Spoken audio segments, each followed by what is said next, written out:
Have UFOs crashed on Earth? Have we made alien contact?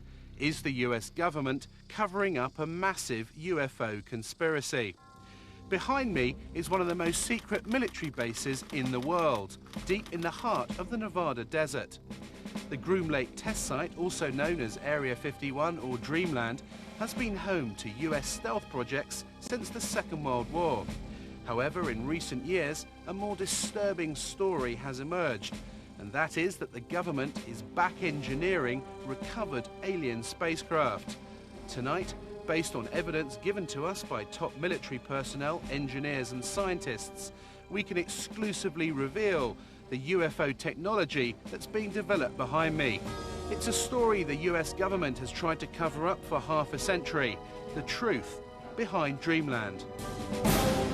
I am convinced, based on my research and the individuals whom I've had contact in the US intelligence community, that the US government does indeed have craft that meet the description of many of the UFO reports. The whole aim of the project was to take these craft, or the one in particular that I was working on, and try and duplicate its systems and subsystems with earthly materials.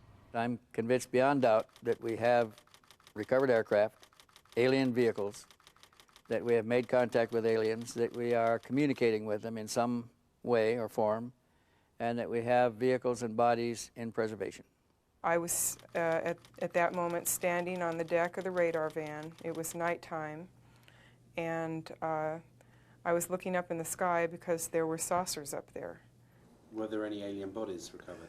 No bodies. There were 4 live, feeling good guys. 4 live extraterrestrials? 4 live, feeling good extraterrestrial type individuals, yes. They are here, whoever they are, wherever they came from, whatever they're doing. Other intelligences are messing around on our planet. I think that too many people's butts are on the line with this, that they lied to us too long, that a lot of people have stolen legitimate national security money to keep this cover-up going, that they have perpetuated disinformation schemes on the American public, probably on the British public. The Air Force knows that there was a crash saucer, there were alien bodies recovered, that there have been aircraft that have gone up to chase UFOs and have not come back. They know that we're dealing with the biggest story of the millennium. Set on a remote dry lake bed 80 miles outside Las Vegas, Area 51 is just one part of the massive Nellis Air Force Base, which is roughly the same size as Switzerland. It was commissioned by President Truman in the 1950s as a top-secret location to develop and test America's new generation of post-war aircraft. In the technology fever of the 1950s, the base soon became home to the most exotic flying craft of its day. More recently, it is where the F-117 stealth aircraft was developed and test flown.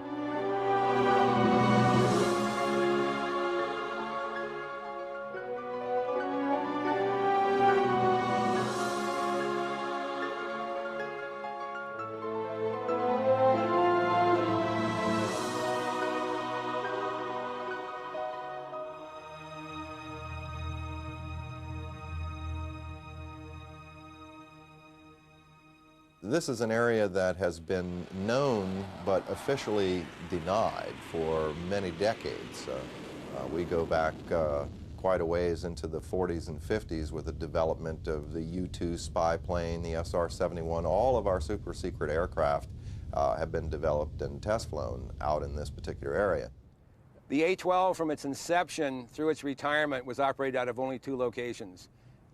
Area 51 at Groom Lake was its original home. The first aircraft was delivered there in January of '62, and the last airplane left on June 21st, 1968. The US Air Force denies that Area 51 exists, despite footage of the base and Russian satellite photos that we have obtained, which clearly show hangars and a huge runway stretching across the lake bed. In the face of constant denials of its existence, the base has expanded since the 50s, with several passenger jets now landing every day, carrying hundreds of workers to the base. With this level of personnel, the few buildings that can be observed above the ground are merely the cover for a large underground facility.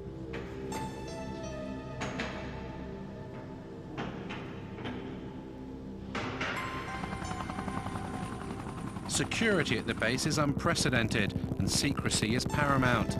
Since the late 50s, the military has sequestered hundreds of thousands of acres of land that adjoin the base. The exclusion zone around Area 51 now stretches to 26 miles.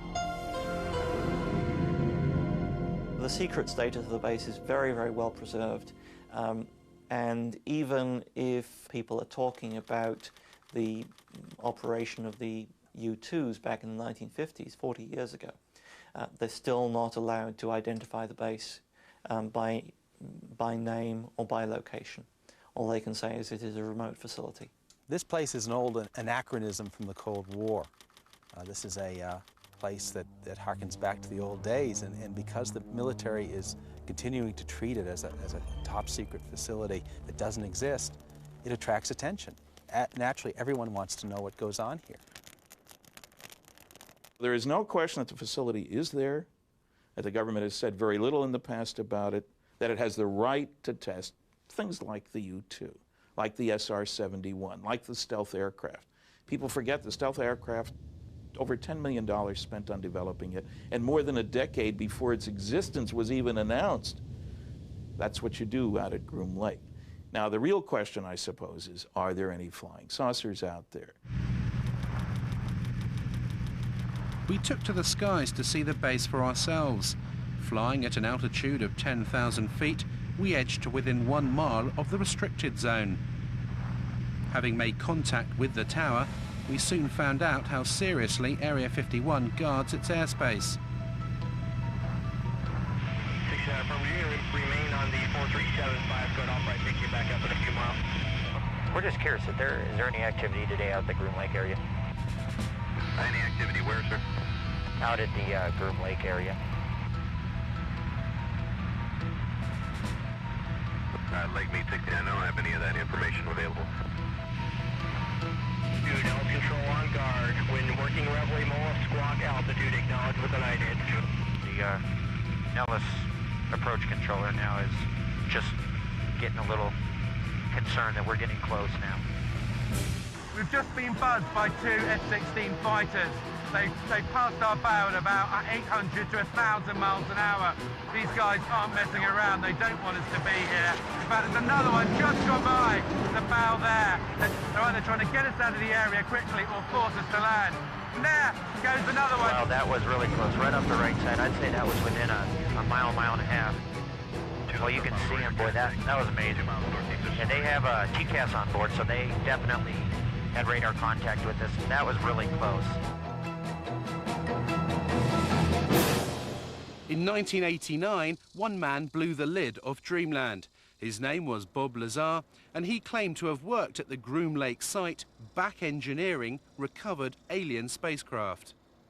The base is against the side of a mountain, or small mountain, big hill. There are 9 hangar doors, and the hangar doors are not just shiny metal out in the desert. They are painted or sprayed with a sand texture to them, and from what I can ascertain, to prevent satellites from photographing the installation, so they look like the mountain range. It was pretty effective from what I could see.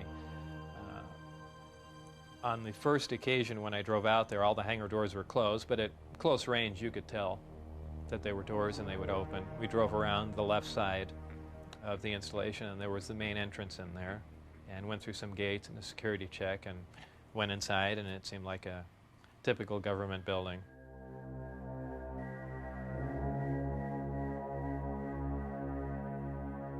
The work that I did basically entailed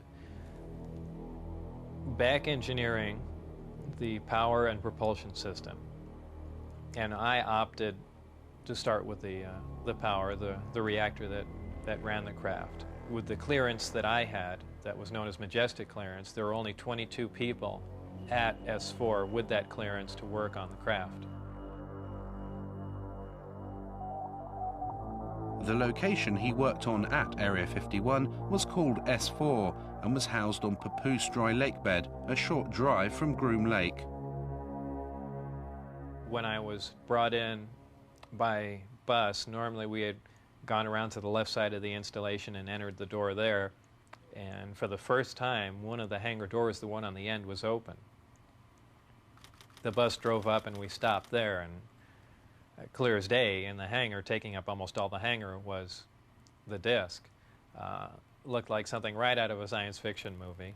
And we stopped, got out, and for the first time I was let in through that door. And as I walked in there, I thought, well, this is the new advanced aircraft we've been working on, and this is why people keep seeing flying saucers, because it's ours and we've just been testing it probably for all these years. And when I walked alongside it, I ran my hand on it. I say it's metal because it was cold, so I just assume it was some sort of metal. And in fact, by the hatch that was taken off, there was an opening there, and it had a little backwards American flag stuck on it. So I was positive it was something we had manufactured. I was allowed on the craft on one occasion to see the placement of these systems in case it was important to their operation.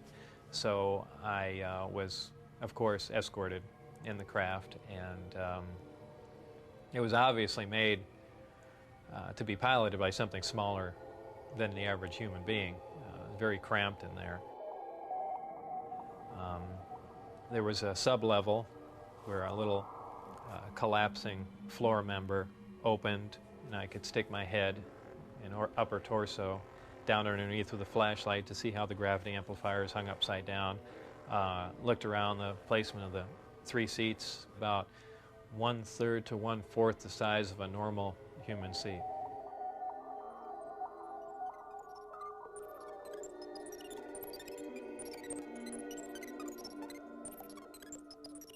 At one point when I was in the craft, one of the archways became transparent. There were some technicians working on something else that I had no knowledge of.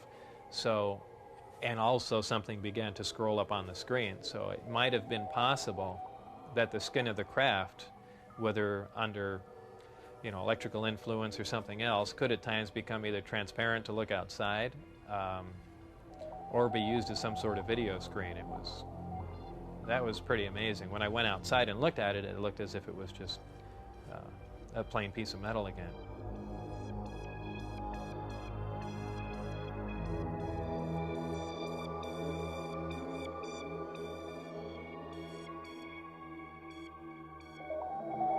A lot of people say, boy, it must have been exciting to go in there, and I always say it wasn't.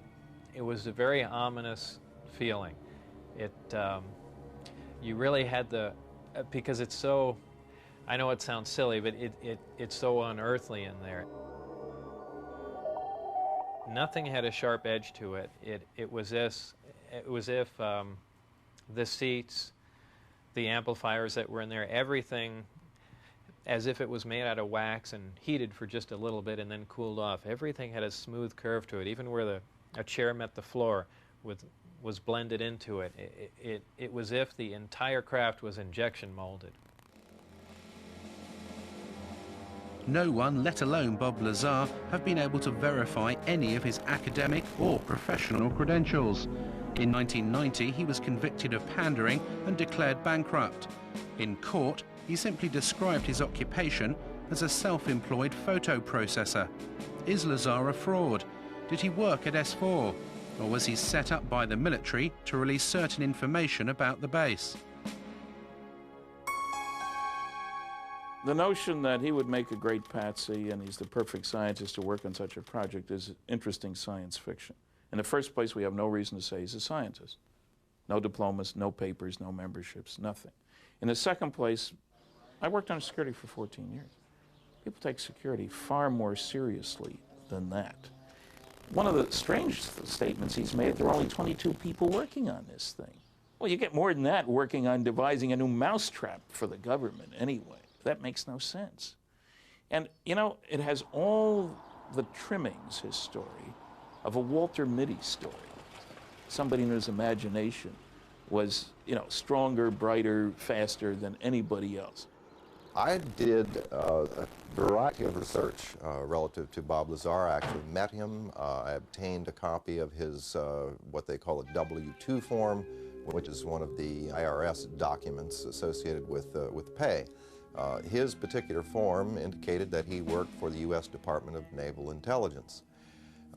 My investigation of this document and the claims that Bob Lazar made followed a very strict path of sound research. I contacted the U.S. Department of Naval Intelligence and indeed verified that they were likely responsible for presenting that W-2.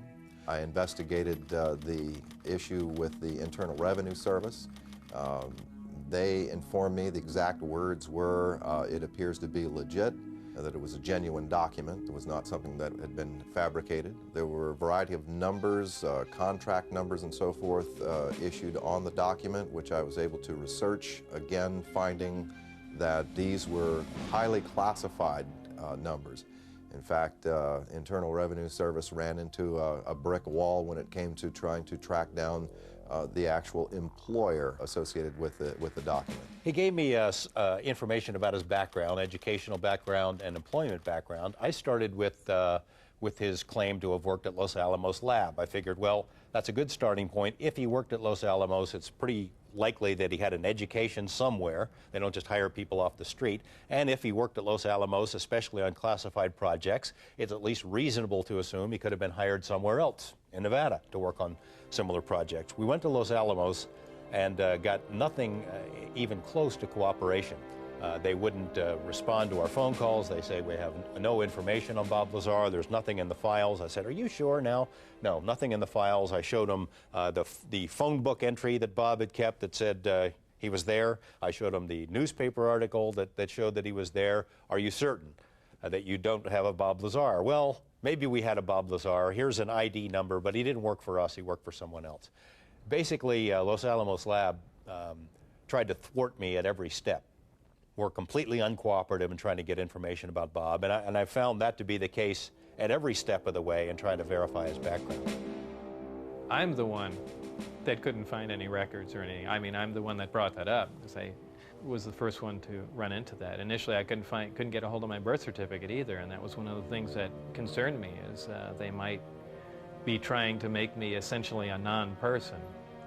I think it's most likely that Bob Lazar was indeed set up to be the conduit for certain information relating to this extraterrestrial project. On one occasion in the desert, Bob Lazar saw a flying disc being tested. I was brought into the hangar for one of the short duration tests, and the craft was already outside on the lake bed and lifted off silently and was drifted around for a bit and set back down, and that was pretty much of a marvelous sight. It's a huge thing. It's like seeing a house lift off the ground quietly. It's just, you can't imagine the energy involved to do that and not to make any noise at all. There was some audio communication with the craft, and so I can only assume that there were humans on board, and somehow they had managed to squeeze themselves into those little seats or put something in there to sit on, and obviously they knew how to operate whatever controls there was, or fabricate their own, or retrofit it with something. The Apollo space missions of the 1960s stirred America into space fever.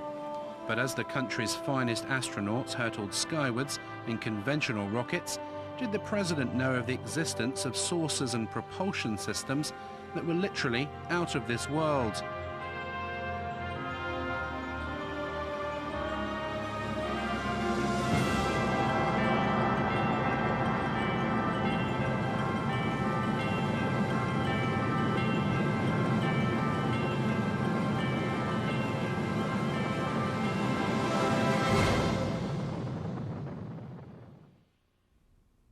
Dr. Edgar Mitchell of the Apollo 14 mission and the sixth man to walk on the moon has carried out extensive investigations of the alleged saucer crashes, as well as the question of alien contact. He met Lazar in 1991. I tend to believe that his basic story is true, that he was to expose to what he thought were alien craft and attempts to engineer and back engineer. I think that his explanation of what's going on and his theory that he's utilizing is probably not on target. What I think is credible is the fact that he was there. Since the Roswell incident in 1947, that there was a cover-up, that was a valid incident, and that there has been an active investigation program, reverse engineering program, and cover-up associated with that since that time.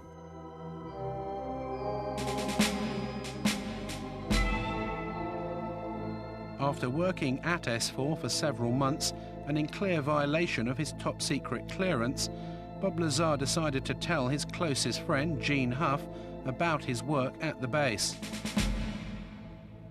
My reaction was to, without pressing him against his will, find out more, get him to tell me anything I could. And it wasn't disbelief. I think I was actually motivated to further read. I started investigating other books on UFOs and other researchers' information to see if anyone knew anything, and needless to say, they didn't know what Bob knew.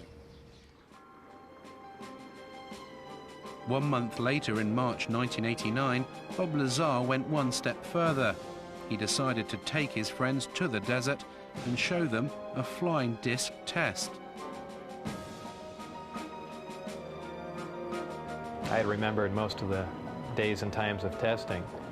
So I believe it was 8 or 9 o'clock on a Wednesday night, somewhere in March '89, I believe. We went out with Gene Huff, my ex-wife, and John Lear.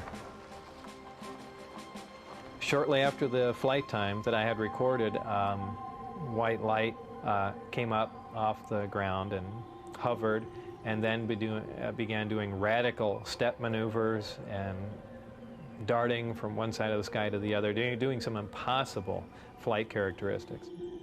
But at times the craft had glowed tremendously bright, where we thought, being miles and miles away, we thought there was something wrong and the craft was going to explode, so much so that we all got behind the car. It actually came closer. It came down the mountain range toward us to where we could actually see it was elliptically shaped. It looked like something that, it's strange to explain. It looks like an explosion that starts to explode and stops and doesn't explode and dissipate. That's how bright the light is. Your brain interprets it as an explosion about to happen. On his third visit with his friends to observe the discs at night, Bob Lazar was arrested. He was taken to an unknown location for interrogation and never returned to Area 51. They threatened my wife. They threatened to kill my wife. They said they'd stop at nothing. They said they thought they made that very clear. They couldn't believe that I had taken anyone out there to show them that, much less left with information like the flight test data, and wanted to know what else I had said, who else I had told specifically. Security agents from the OFI, the Office of Federal Investigation, had been witnessed doing random security checks at his house.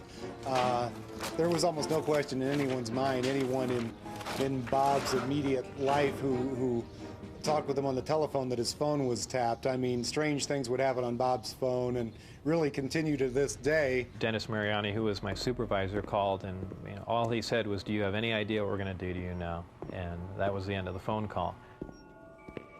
They were crazy. They really were. They were completely out of control. When you go to work out at those locations, you sign away your constitutional rights. You sign a piece of paper saying that if you violate your security agreement and you discuss programs that you're working on without a trial, without right of appeal, you're going to go to Leavenworth Federal Penitentiary for 20 years. That's a real big incentive to keep your mouth shut. We had an engineer who worked at this TV station who, before he was here, had worked at Area 51 and had seen one of these craft under a tarp. Walked into a place he probably shouldn't have been. I arranged to do an interview with him. He lives in another city, in another state. He agreed reluctantly as long as I would block out his face. Well, we make the arrangements on the phone. The interview is supposed to happen the next day. He gets up, goes to work. There are two men in a car outside of his house talking into a radio. They follow him to work. When he gets out of work, they follow him home. No interview. I mean, it happened again and again and again. Same scenario. It has been very difficult to talk about this. It's almost like every time I relate the story, it gets a little easier. But when I first started talking about it, it was like my mouth didn't even want to form the words, and the sound didn't even want to come out of my throat. So I can only guess from that there was a very strong suggestion given to me not to talk about this, not to remember it, and if I did remember it, not to ever talk about it to anyone. This man is a 71-year-old mechanical engineer who, like Bob Lazar, claims to have worked at Area 51. He started working there in the 1950s on a flying disc simulator built to train US pilots. He said he's been given permission to talk to us about certain specific aspects of his work, but asked us not to reveal his identity. We received a disc from extraterrestrials. This particular one that I had to work on, or did work on, was from the Kingman crash. And that was later on taken to a Nevada test site where, at the time, I didn't know. Were there any alien bodies recovered? No bodies. There were 4 live, feeling good guys. 4 live extraterrestrials? 4 live, feeling good extraterrestrial type individuals, yes. And where were those 4 extraterrestrials taken? Initially, they were taken to New Mexico. And then several months later, they were taken to the Nevada site. One of the things I worked on was a flying disc simulator to train pilots to fly this strange-looking craft designed for humans to fly, not for any extraterrestrials to fly. His most fantastical claim was that he worked at Area 51 with an alien codenamed J-Rod for 16 years on this simulator project. J-Rod is a gray alien, about 5'4". His role was only as a translator, scientific translator. That was all. If we wanted to put something in the place of what they had, he had to agree with it. I would have a question, you know, and I would bring it up in my mind, just how I wanted to present it with him, and he'd already know that I had this question, and he would already have the answer for me. And if he responded, it would be in my voice. And you wouldn't even open your lips. It is possible that he and a few thousand others are working on the project, either here or elsewhere. Is this a few thousand other greys? Few thousand other greys like himself. The nearest town to Area 51 is Rachel, population 150, and home to the most famous bar and grill in Nevada, the Little Alien. The local residents have seen their highway truck stop turned into the UFO and ET Center of America. Tourists flock to Rachel to scan the skies in the hope of having a sighting. For all the hype, the sightings of bizarre lights in the sky do continue. Local resident Chuck Clark has had many unexplainable sightings. The most remarkable sighting that I've had in the last 3 years took place 2 years ago, February of '93. I watched a glowing object ascend vertically from the area south of Area 51, where S4 would be located, hang motionless in the air for about 10 minutes and then slowly start to descend. All of this while I thought I was watching a illumination flare that was launched from a mortar tube. I can hear jets in the background. I'll zoom back a little bit. This is looking straight over Steve Medelin's ranch, right here off 375 Highway. This is right over the peaks. Once it got down to the ridge line, however, it was in front of the hill that it had come up from behind. The hill was about 12.5 miles from my position. It came down to a few feet above the ground at the base of the hill, hovered momentarily, which is still consistent with what a flare might do in calm air, but then suddenly it shot off westward, covered 4.8 miles in 1 to 1.5 seconds, and stopped cold, also about 30 feet off the ground, hovered just long enough for me to get it focused in my binoculars for maybe 2 seconds, and then it vanished right in place. We've seen video of craft that were luminous, that would move across the sky as if it was skipping a stone across water, or sort of a sewing machine effect. What we see across the screen are a series of lights, of dashes of light, as the object moves from point A to point B. And a rather strange warping occurs that's very difficult to unravel until you go frame by frame and you begin to see what is actually occurring. Therefore, we are seeing what you might call a shadow effect of the propulsion mechanism at work.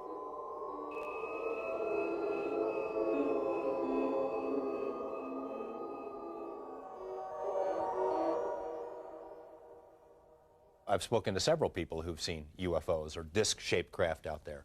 An attorney who lives here in town who has seen one. He saw one land outside the boundaries of Area 51.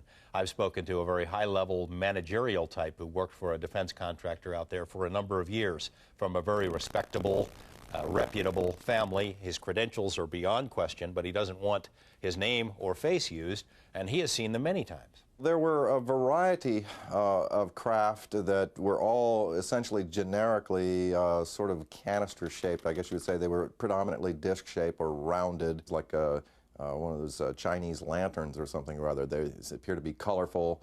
At least they were multicolored in addition to the lights that seemed to be able to take on the light of the background. They could camouflage themselves somewhat in the sky by absorbing the blue light from the sky and the clouds.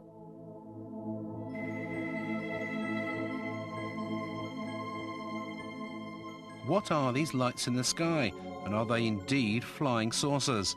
We asked US Navy physicist and UFO expert Dr. Bruce Maccabee to examine the footage. Basically what you see are lighted objects doing things way off in the distance. You don't really see any structured craft. Some of the video material, a very small amount that I've seen, seems to show lights doing strange things like hovering and then moving suddenly to another location, maybe, and moving slowly and jumping around a little bit. I've concluded that they aren't ours. That means they belong to somebody else, and they're not made here on Earth, basically, so they must be coming from the outside. How they get here, who, in quotes, they belong to, I don't know. Extraterrestrials is a reasonable proposal. All the arguments that have been put forth that it couldn't be people from another star system in the galaxy or whatever because they can't get here from there, those arguments are not physically correct, because we could get there given enough time and money and desire to do it. However, it's clear that these other intelligences, whatever they are far beyond us in terms of technologies.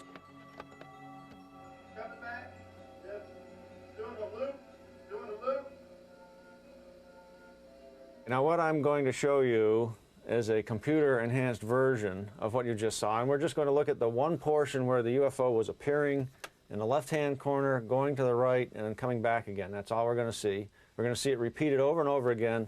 This part of the frame has been chopped out of the full frame. So I'll just let it run, and it goes back and forth, repeating.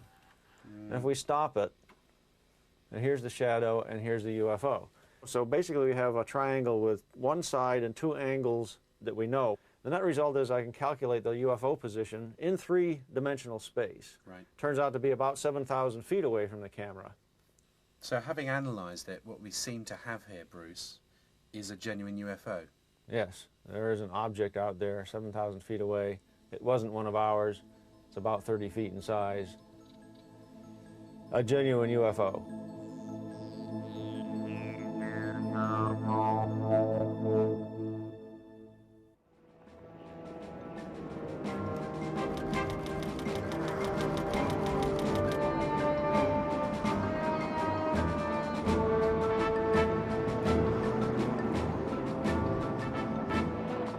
The security at Area 51 is formidable. The entire perimeter is surrounded by motion detectors and cameras. Armed guards patrol in jeeps and helicopter gunships are deployed to warn off anyone who challenges the borders. We headed out deep into the desert over 80 miles outside Las Vegas.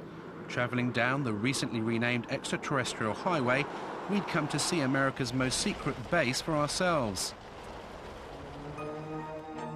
The only approach to the base is a dusty 10-mile track called Groom Lake Road. Anyone approaching the border can clearly be seen for miles, and as we've been warned, our every move was being monitored by the security patrols and cameras on the hilltops.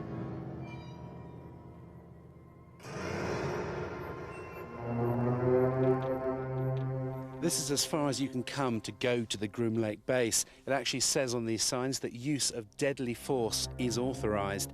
There are security patrols all over these hills. They've been watching us for the best part of the last hour. There are motion sensors, security cameras, and if I did walk over this line, I would be immediately arrested, taken to the guardhouse and interrogated for anything up to a week.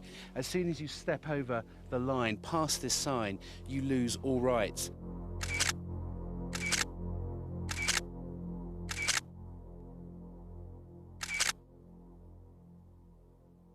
What's amazing to me, Glenn, is that the entrance here is so unassuming. They've got this rickety sign saying use of deadly force authorised, but you literally could, if you didn't know what you were doing, you just carry on straight into the base. That's the idea. You don't encounter any people here. If you went into the guardhouse that's there about a quarter mile in, you'd be arrested immediately because you've already passed those signs. They don't want to answer any questions, so they don't put any people in vulnerable positions. And as you come off the highway up there, the extraterrestrial highway, there's no sign saying Groom Lake. There's nothing, is there? No, I've put up a secret base sign up there occasionally. Secret base this way, but it doesn't stay up for very long. And on foot or in car, this is as close as you can get to Groom Lake, isn't it? This is physically as close as you can get. Unfortunately, you can't see anything from here at all. How far are we actually away from the base? We're about 13 miles northeast of the base right now. Right. And if we continued up this road, if we drove into the base now past the signs, we'd be arrested? If you drove beyond here 20 feet, you'd be intercepted. As night fell and determined to see the secret facility, we headed for Tikaboo Peak, which overlooks the base 7,000 feet above the desert. At our base camp, I talked to Glenn Campbell, who founded the Area 51 Research Centre in Rachel and who produces the Groom Lake Desert Rat newsletter. He gave up a successful career in computers to devote his life to uncovering the truths of Dreamland. This is a large facility as big as the state of Connecticut. It's got lots of unknown, unexplored areas that you could store anything you want. Area 51 is only the best known secret base of a vast complex. They could house a lot of different things we don't know about. But there's actually no fencing, is there? Yet they know when you cross that line. It's simply marked by orange posts every few hundred feet. It's easy to wander across this line, but as soon as you do, they're going to detect you and they'll be right on you. This is a very harsh military border. It's not a place for tourists. Military has never said there are no UFOs. It's never directly denied any of the Area 51 stories. It would have been so simple when these claims came out, these Papoose Lake claims, for the military to simply say, look, we have nothing there. They could take a few reporters to this area and show them, nothing there. The military hasn't done it. The military has stonewalled. It has remained silent. And that's the most damning thing that they can do. At 3 a.m. we started our final ascent of Tikaboo. We needed to reach the summit before daybreak in order to see the base lit up for its nighttime test flights. Even at night, the roar of the jet shattered the silence of the desert.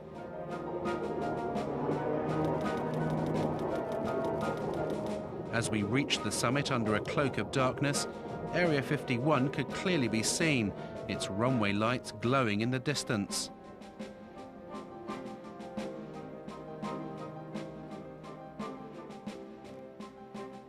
After trekking for several hours, we finally set up camp here, some 7,000 feet up.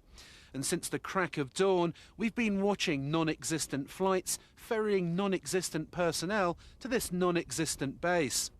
Tikaboo Peak is the last safe vantage point where you can clearly see Dreamland. But how long before this too is claimed by the military?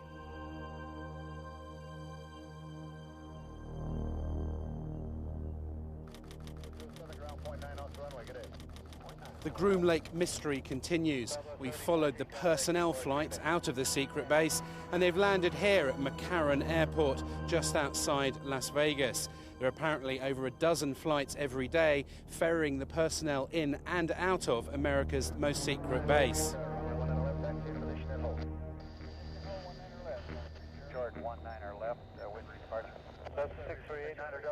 I was called at a random time. The operator would say, "Mr. Lazar, it's now 4:15 a.m. We expect you to be at McCarran Airport at 4:45. Your plane will be leaving at such and such time." I'd drive there, check in, board the plane, and the plane would fly out to Groom Lake.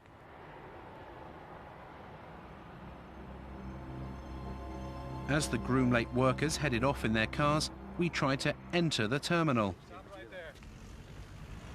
Who could you point me to at the base who could give me some information? Okay, what I want to tell you right now, you're trespassing on private property. Sorry, we thought that was the point. You're trespassing on private property. You're inside our gate. And I'm going to advise you right now to leave the premises immediately. Okay? Is this government? You're to do that immediately. This is private property. You're trespassing. Leave the premises as soon as I get to getting you information. Is it government property or is it just private? No comment. You're trespassing. Okay? Who are you trying to kid, bud? I just You're trying to bullshitting me and quit it. Is there anyone you can point us to give us any details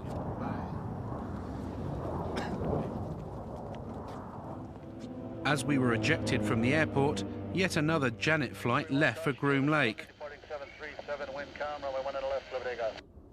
Take that 19 left, early left turn. Roger, early left turn to 150, fuel south of sunset. 31. Janet 3, Janet 605, cross runway 25 right, kind of ground point 1 on the other side, good day. Our investigations have revealed that a private company is working with the US military at Area 51. We believe this is the company, EG&G Special Projects. It's worked for the last 50 years on top secret and sensitive projects with the US government, and it's said to control the Janet flights that take the workers to the base, as well as all the security and technical support for the back engineering of alien spacecraft. I did not work for EG&G directly. I was just interviewed in one of their facilities at McCarran Airport. A short time later, I was called back in for this new job at S4, and they had explained to me that it dealt with some sort of field propulsion system, and I was just under the assumption that this is an advanced type of aircraft that's being worked on, and I was excited about the position. You have to leave the private property. Okay. So they actually cut your camera off and please leave. Does it have any connection with the Groom Lake base? I'm asking you to leave the property. Does this company have any connection with the flights that leave McCarran?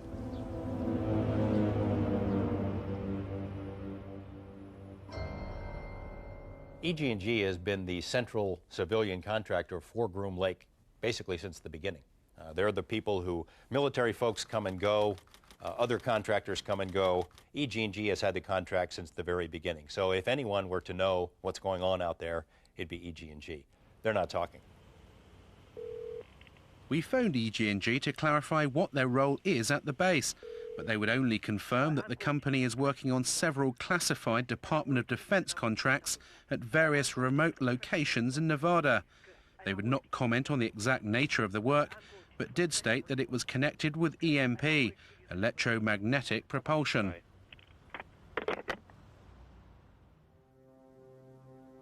If recovered alien craft are buried deep beneath the Nevada desert, then the power to release this information to the public lies deep inside the corridors of Washington.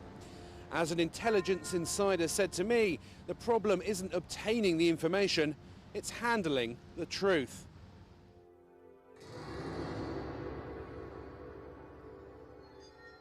Are these alien craft above Groom Lake, or are they man-made? Have the US military developed the technology to build flying discs? Join us next time on Dreamland. There's a great deal of legitimacy to this UFO phenomenon, to the issue of alien intelligence. This is something that's not at all new to the US military. There's programs that they're working on today that are 50 years ahead of anything that you and I could even conceive of. The black project teams are operating without oversight from official committees from Congress, if you will. I find that exceedingly distressing, frightening, the ultimate big brother scenario. Everything is being run by the ETs. They're so far beyond us in terms of technology that I don't think we would have a chance. I don't think we've yet scratched the surface on what's happening out there with regard to flying saucers. There are a variety of activities, some of which are classified throughout what is often called the Air Force's Nellis Range Complex.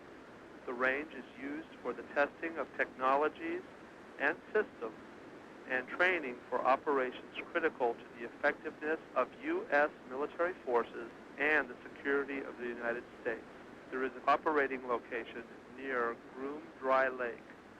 Some specific activities and operations conducted on the Nellis Range, both past and present, remain classified and cannot be discussed.